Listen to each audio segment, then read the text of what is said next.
The stars around Neptune suddenly went dark. One by one, they disappeared behind massive shapes that moved through space like floating mountains. Admiral Park Hyunwoo stood on the bridge of the Earth Defense Command Station, watching the sensor readings with a calm face that hid his racing heart. "Sir, we're counting over 3,000 ships," reported Lieutenant Han Yu-jin, her voice steady despite the impossible numbers on her screen. "The smallest ones are bigger than our largest battleships." Park nodded slowly. He had known this day would come. They all had. For 50 years, Earth had been preparing for visitors who would not come in peace. The Valdorian Empire had finally found them. The alien fleet moved with deadly grace through the outer solar system. Their ships were works of art and terror combined. Smooth curves of dark metal that seemed to drink in starlight. Weapons that could crack planets. Shields that had never been broken by any force in the galaxy. "Open a channel to all Earth forces," Park ordered. "Alert status red. All ships to battle stations." Across Earth's orbital defenses, alarm bells rang. 200 human ships powered up their engines and weapons. Compared to what was coming toward them, Earth's fleet looked like toys. The largest human battleship was barely 1/10 the size of a standard Valdorian destroyer. Dr. Kim So-ra rushed into the command center, her lab coat still smoking from her latest experiment. "Admiral, the quantum sensors are going crazy. Their ships are using some kind of space-folding technology I've never seen before." "Can we fight it?" Park asked. So-ra hesitated. "With what we have visible, no chance. But you know we have more than what they can see." Park allowed himself a small smile. "Yes, much more." The massive alien fleet took positions around Earth like predators surrounding wounded prey. Their flagship, a monster of a ship that was bigger than most moons, moved to the front of the formation. It was beautiful and terrible, covered in weapons that hummed with deadly energy. Captain Lee Dong-min sat in his fighter cockpit, hidden inside an asteroid near Mars. He watched the alien ships through his scope and whistled softly. "Those are some big boats," he said to his wingman over the radio. "Think they're trying to make up for something?" His squadron laughed nervously. They were good pilots, the best Earth had to offer, but they had never faced anything like this before. The alien ships moved with a confidence that came from never losing a battle. Then the message came. Every screen on Earth lit up with the same image. A creature that looked almost human, but wrong in ways that made people's skin crawl. Its skin was too pale, its eyes too large, and when it smiled, there were too many teeth. "People of Earth," the creature spoke in perfect English, though its voice carried an accent from nightmares. "I am Overlord Vexthori of the Valdorian Empire. Your world has been chosen for absorption into our great civilization." The alien's image filled every television, computer, and communication device on the planet. Billions of humans stopped what they were doing to listen to words that would change everything. "You have 72 hours to surrender completely. Lay down all weapons. Shut down all military installations. Prepare your population for relocation and work assignments. Do this, and your deaths will be quick and painless."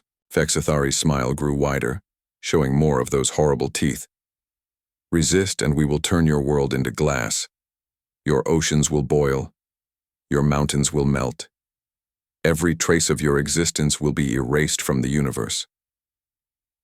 The transmission showed images of other worlds the Valdorians had conquered, beautiful planets reduced to smoking ruins.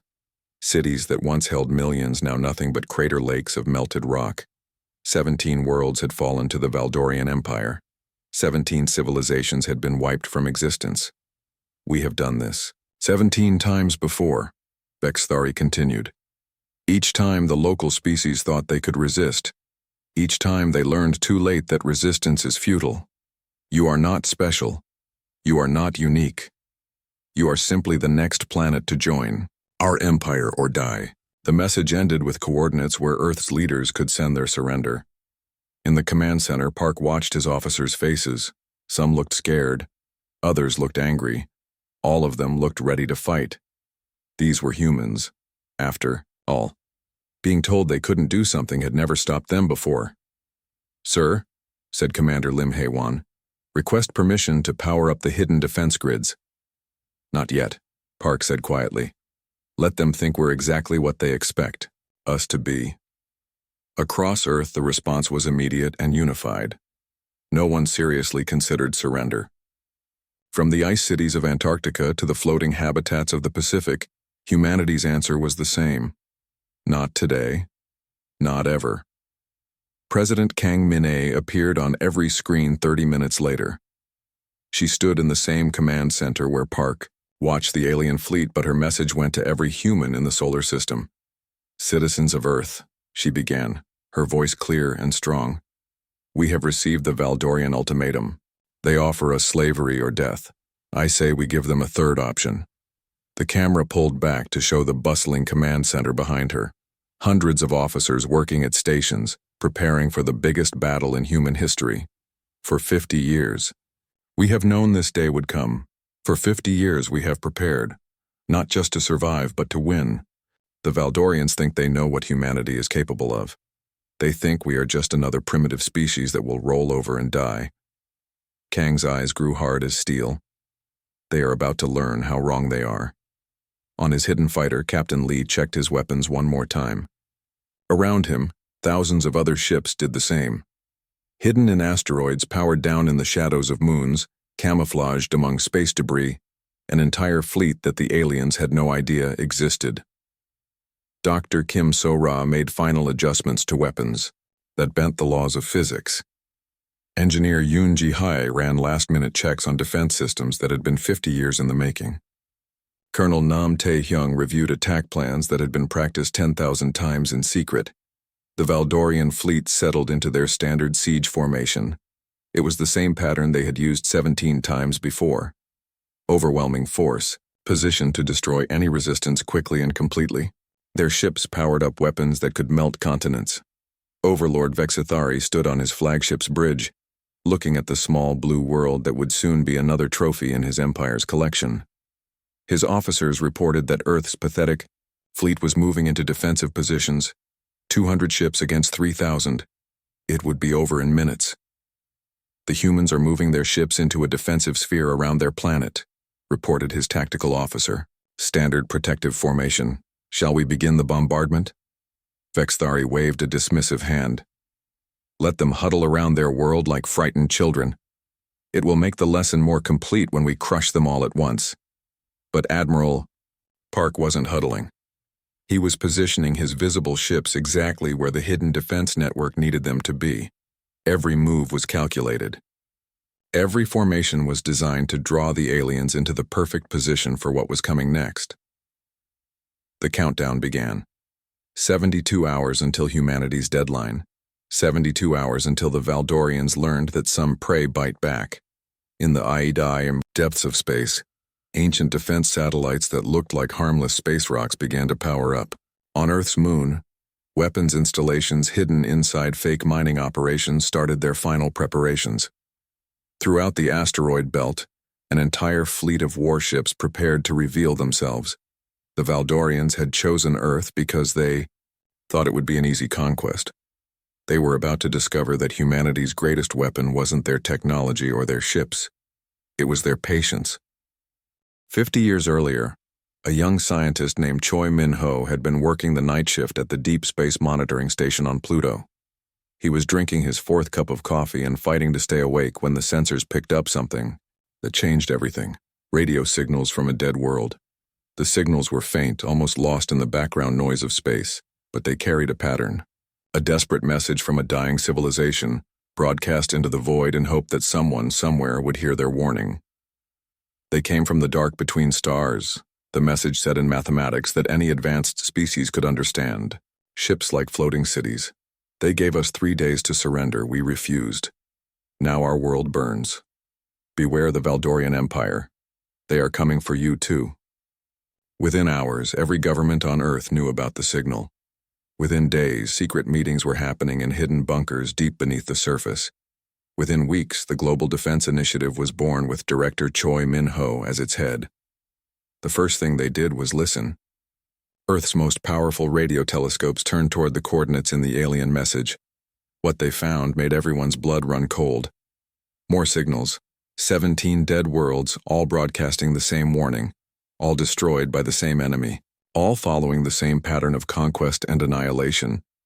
Dr. Kim Sora was just finishing her doctorate in quantum physics when the government recruited her for a project they couldn't tell her about. They gave her unlimited funding, the best equipment money could buy, and one simple instruction: make weapons that work in ways aliens won't expect.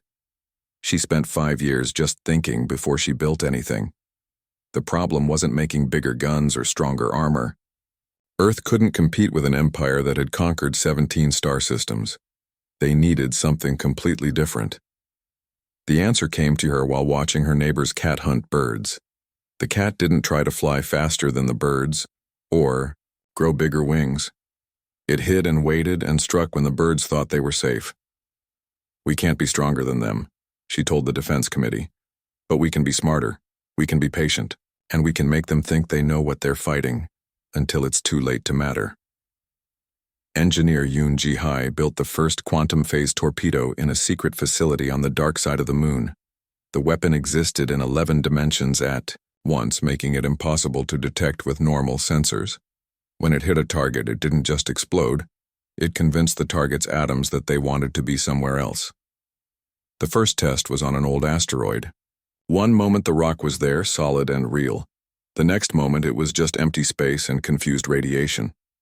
"Well," Yoon said, watching the readings, "that worked better than expected." Colonel Nam Tae-hyung trained the first generation of stealth pilots in secret bases hidden throughout the solar system. These weren't normal military operations. Every pilot had to be perfect.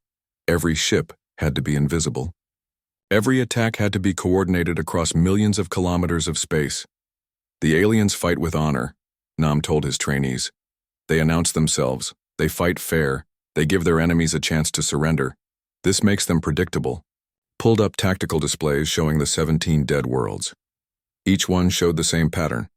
The Valdorians always attacked the same way, always used the same formations, always made the same assumptions about their enemies. "We're not going to fight with honor," Nam continued. "We're going to fight to win. That means tricks, traps, and hitting them when they don't expect it. The galaxy will remember this battle, but only if we survive to tell the story." The preparation took decades. Fake asteroid mining operations that were really weapons factories, tourist space stations that were actually military command centers, scientific research facilities that designed new ways to make enemy ships disappear. Most importantly, they studied their enemy. Every piece of wreckage from the 17 dead worlds was examined.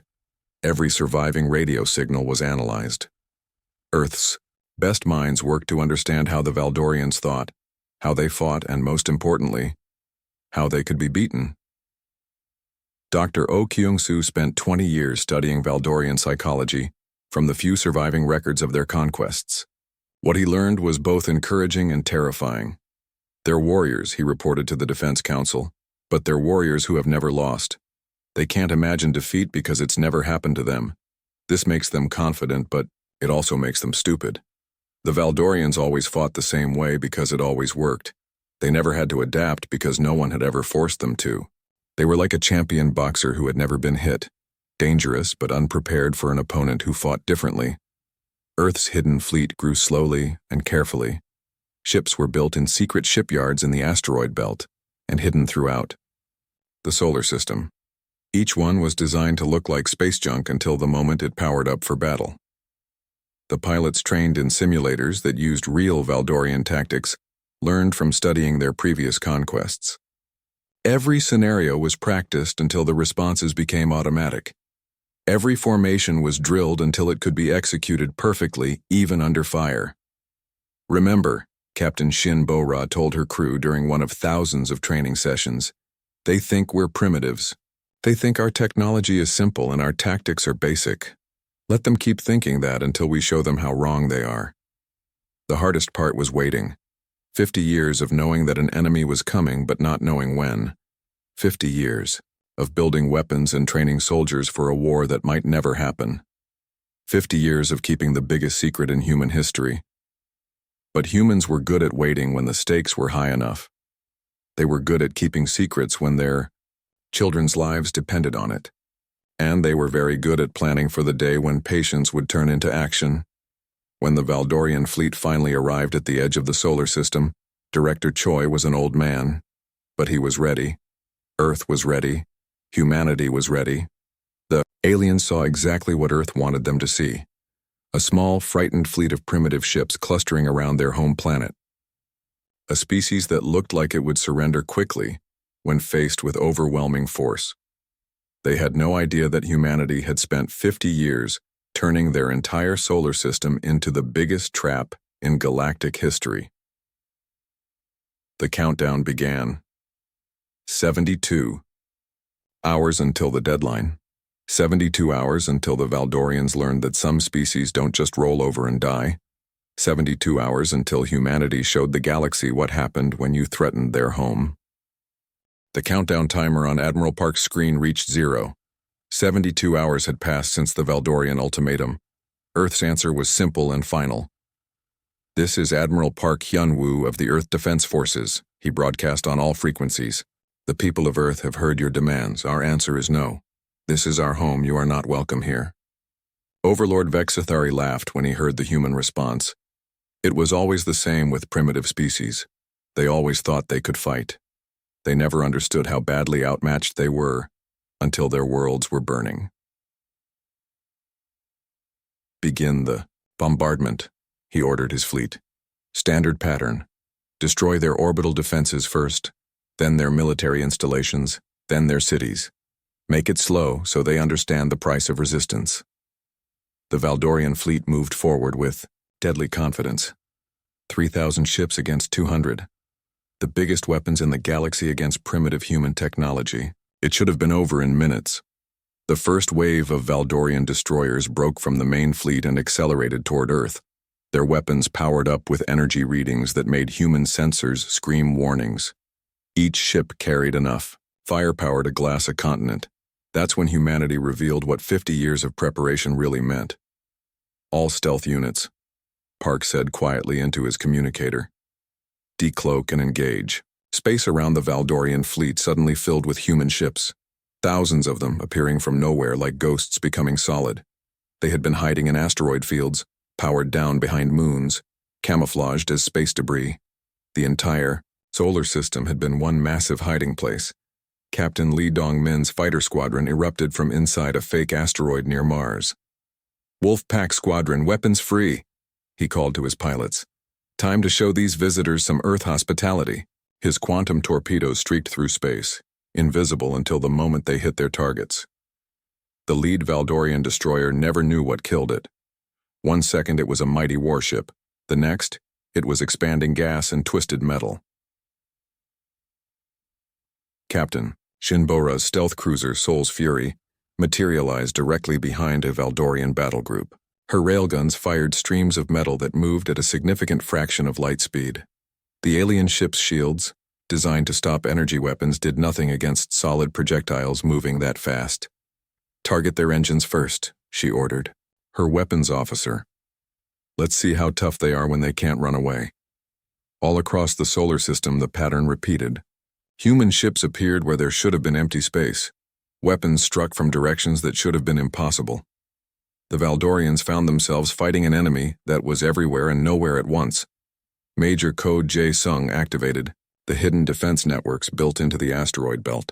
What the aliens had thought were mining operations were actually weapons platforms. Hundreds of them, disguised as rocks and ice, suddenly revealed massive cannons that had been waiting 50 years for this moment. Asteroid Defense Network online. Co reported. "All platforms report ready to fire."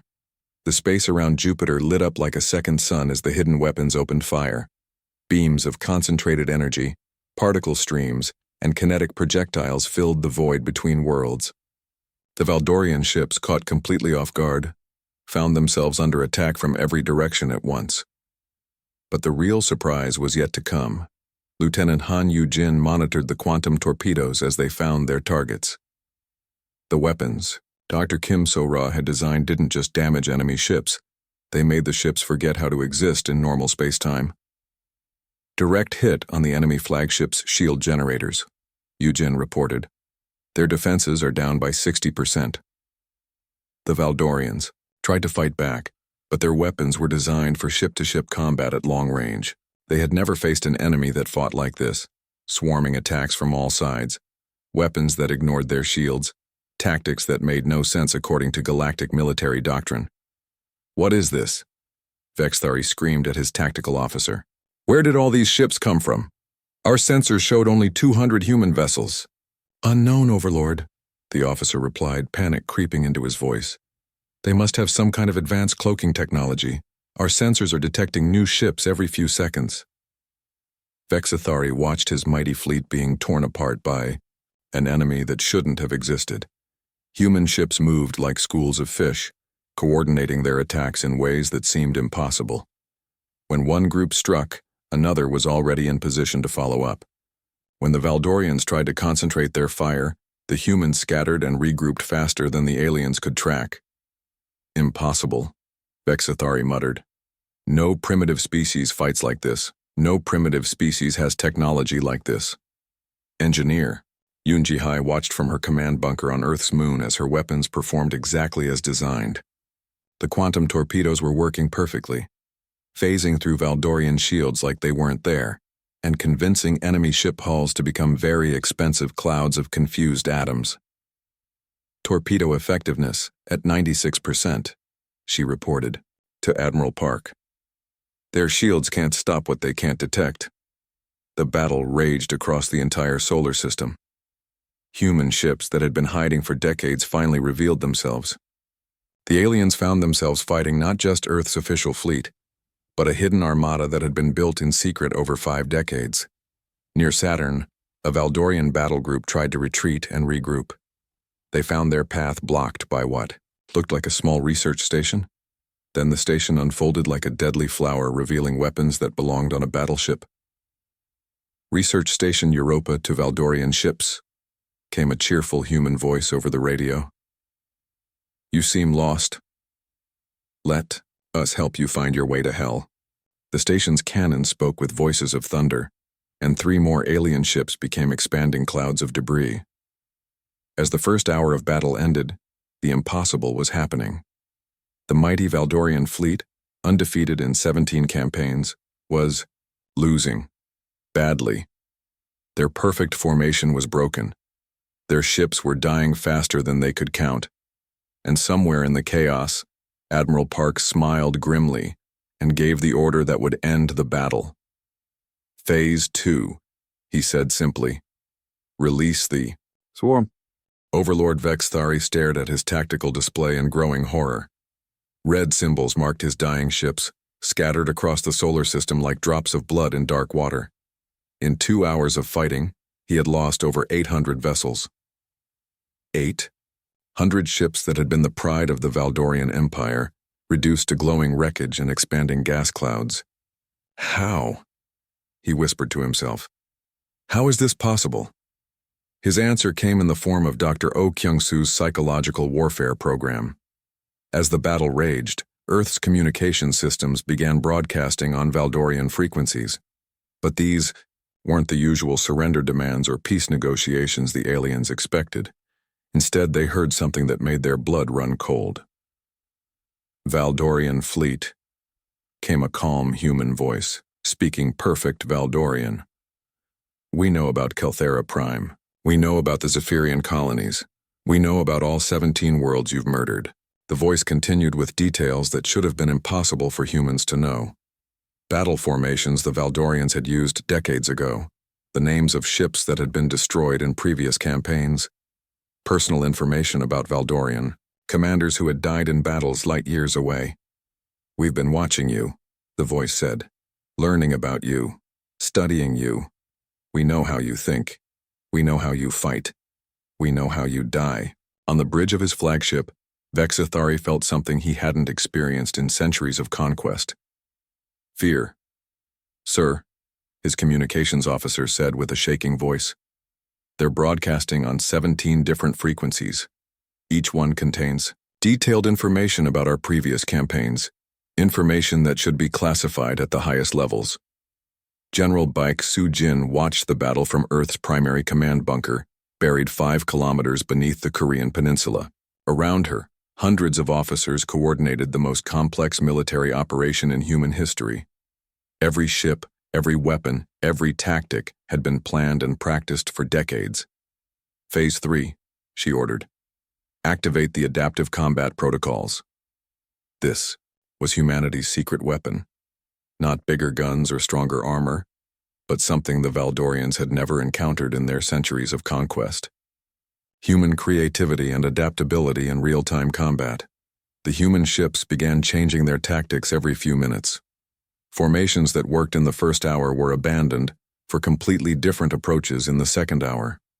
Attack patterns that the Valdorians had never seen before appeared and disappeared like ghosts. Captain Lee Dongmin pulled his fighter through a barrel roll that should have been impossible in the vacuum of space. His quantum-assisted maneuvering systems let him move in ways that broke the normal rules of physics.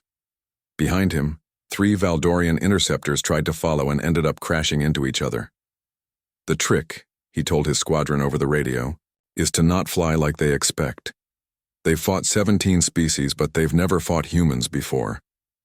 Commander Lim Haiwan led her destroyer squadron in what she called the disappearing act. Her ships would decloak, fire everything they and then vanish again before the aliens could return fire. To the Valdorians, it looked like they were fighting ghosts. Hit and fade, people, she ordered. Make them waste ammunition on empty space while we pick them apart piece by piece. The Valdorians tried to adapt, but their military doctrine was based on overwhelming force and honorable combat. They fought in formations that had worked for centuries. They used tactics that had conquered 17 worlds. They couldn't understand an enemy that changed the rules every few minutes. Their ships are using some kind of dimensional shifting technology, reported Vexithari's science officer. Our weapons are hitting empty space where their ships should be. And their weapons? Vexithari demanded. Unknown technology. Our shields register the impacts, but the weapons themselves don't appear on sensors until they're already hitting us. It's like they exist in a different layer of reality. What the Valdorians didn't understand was that humanity had spent 50 years not just building weapons, but rebuilding themselves. Genetic modifications that let pilots withstand forces that would kill normal humans. Neural implants that connected human minds directly to their ship's computers. Combat drugs that accelerated thinking and reaction times to superhuman levels. Dr. Kim So-ra activated the final phase of her quantum weapons program. The torpedoes were just the beginning. Now her weapons began targeting the fundamental forces that held the alien ships together. Molecular disruption weapons online, she reported. Beginning systematic targeting of enemy hulls. The effect was devastating. Valdorian ships began falling apart at the atomic level. Their hulls simply forgot how to be solid matter and became clouds of individual atoms drifting through space. But the real horror for the Valdorians came when they realized that humanity wasn't just defending Earth. They were hunting. Human ships began pursuing fleeing Valdorian vessels with a determination that bordered on the terrifying. The aliens were used to enemies who fought desperately to protect their homes. They weren't used to enemies who chased them across star systems with murder in their eyes. They're not just fighting us, Vexithari's tactical officer reported with growing panic. They're hunting us like predators. Commander Nam's special operations teams had infiltrated several Valdorian ships using teleportation technology the aliens didn't know existed. The boarding parties moved through enemy vessels like death itself, sabotaging systems and gathering intelligence. Human commandos aboard the destroyer Krathavar, came a panicked report. They're in the engine room, they're in the command center, they're everywhere at once. The psychological effect was devastating. The Valdorians had conquered 17 worlds through superior technology and overwhelming force, but humanity was using something they had never encountered before. Pure, creative, adaptable intelligence applied to warfare. Every time the aliens thought they understood human tactics, the humans changed them. Every time they adapted to one type of weapon, 3 new types appeared. Every time they tried to retreat and regroup, they found humans already waiting for them. Admiral, reported Lieutenant Han Yu-jin. Enemy fleet cohesion is breaking down. They're starting to panic. Park nodded grimly. Good. Fear makes them sloppy, and sloppy enemies are dead enemies. The Valdorian Empire had built their reputation on being unstoppable. For the first time in their history, they were discovering what it felt like to be the hunted instead of the hunters. And they were learning that humanity was very good at hunting. 6 hours after the battle began, Overlord Vexithari stood alone on his flagship's bridge. His mighty fleet of 3,000 ships had been reduced to fewer than 200. The space around Earth glowed with the wreckage of his armada, twisted, metal and cooling plasma that had once been the pride of the Valdorian Empire. Overlord, his surviving tactical officer called from across the bridge. The humans are demanding our surrender. Vexithari almost laughed. The humans were demanding his surrender. The species he had come to enslave was now giving him ultimatums. The galaxy had gone completely insane. Admiral Park's voice came over the communication system, calm and professional. Valdorian fleet, this is Admiral Park. You have one chance to survive this day. Power down your weapons, lower your shields, and prepare to be boarded. Any ship that attempts to flee will be destroyed. Never, Vexithari snarled. The Valdorian Empire does not surrender to primitives. He turned to his weapons officer. Target their planet.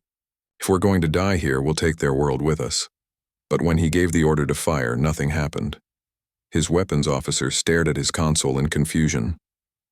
Sir, the main batteries aren't responding. Neither are the secondary guns, or the missile systems. What do you mean they're not responding? I mean they're not there anymore, sir. According to these readings, our entire weapons array has been deleted. Commander Nam Tae-hyung materialized on the Valdorian bridge like a ghost becoming solid. His stealth suit flickered off, revealing a human warrior who had just spent the last hour systematically sabotaging the flagship from within. Sorry about your guns, Nam said pleasantly, his rifle trained on the alien overlord. We needed to make sure you couldn't hurt anyone else. Vexithari stared at the human in shock. How did you get aboard my ship? Teleportation technology, Nam replied. We've had it for 30 years. Turns out it's very useful for putting explosives in places where they're not supposed to be. All around the solar system, the last Valdorian ships found themselves facing the same situation. Human boarding parties had infiltrated their vessels using technology the aliens couldn't detect or counter. Their weapons were sabotaged, their engines were disabled, and their crews were being politely but firmly arrested. President Kang Min-ae appeared on every screen throughout the captured fleet. Her message was simple and direct. Valdorian Empire, this is President Kang of Earth. Your invasion force has been neutralized, your ships are captured, your crews are our prisoners. But this doesn't have to end in more death. She paused, letting her words sink into every alien ear listening. We know about the 17 worlds you've conquered. We know about the billions of beings you've enslaved or killed. We know about the suffering you've caused across the galaxy. The camera pulled back to show the bustling command center behind her, filled with humans working at stations covered in alien technology they had somehow learned to operate. But we also know that many of your crew members are conscripts from conquered worlds, beings forced to serve an empire they hate. To those beings, we offer freedom. To the true Valdorians, we offer a choice. Admiral Song Woo-jin, hero of the Battle of Jupiter's Rings, appeared on screen beside the president. Behind him, dozens of captured Valdorian ships were being escorted by human vessels. Join us in freeing the enslaved worlds, Song said, or be returned to your empire with a message. The message is simple. Earth is protected. Humanity is not prey. And we're coming for the rest of your empire. Dr. Ryu Yun-young worked frantically in her laboratory, analyzing captured Valdorian technology. What she found was both exciting and terrifying. The alien star map showed the locations of hundreds of worlds. Most were marked as conquered. Others were marked as targeted for future expansion. Mr. President, she reported, their navigation computers contain the coordinates for their entire empire. Every world they control, every species they've enslaved, every planned invasion route. Kang studied the star maps with growing determination. 17 dead worlds, hundreds of enslaved species, billions of beings suffering under Valdorian rule. How long to retrofit our ships with their hyperspace technology? She asked. Give me 6 months, Ryu replied, and I can have 1,000 human ships capable of faster-than-light travel. The remaining Valdorian ships were given a choice. Those crew members who wanted freedom could stay and join the growing coalition against their former empire. Those who remained loyal to the Valdorians would be allowed to return home with a message. Most chose freedom.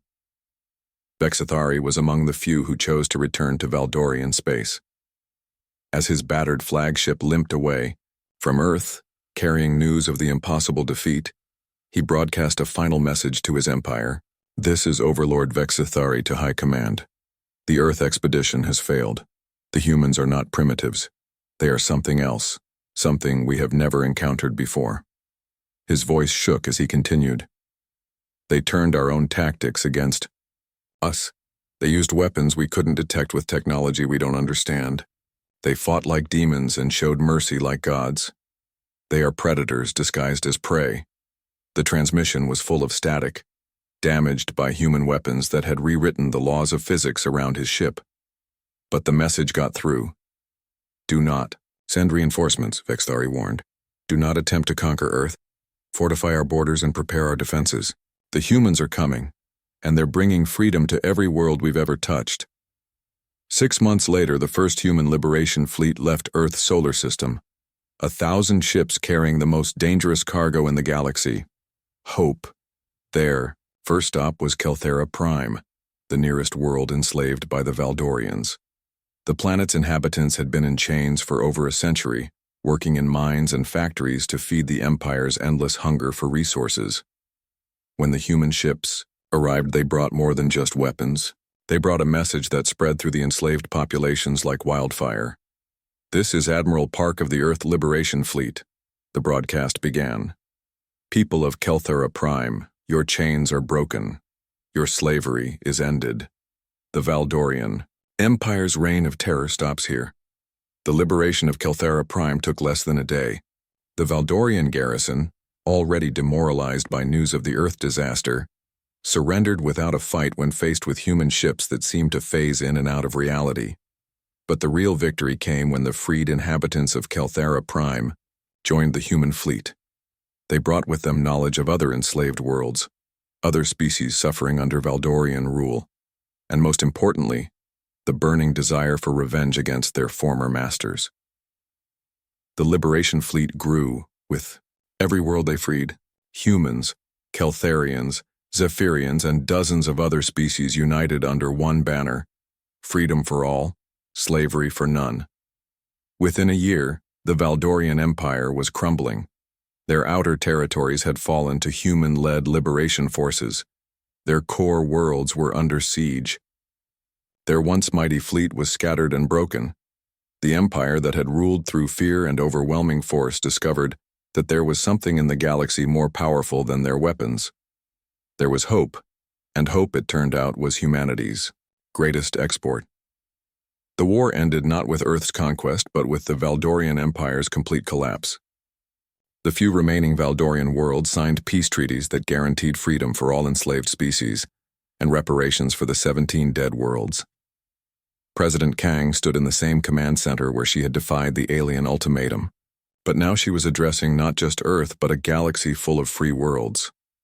Today marks the end of the Valdorian Empire, she announced, but more importantly, it marks the beginning of something new.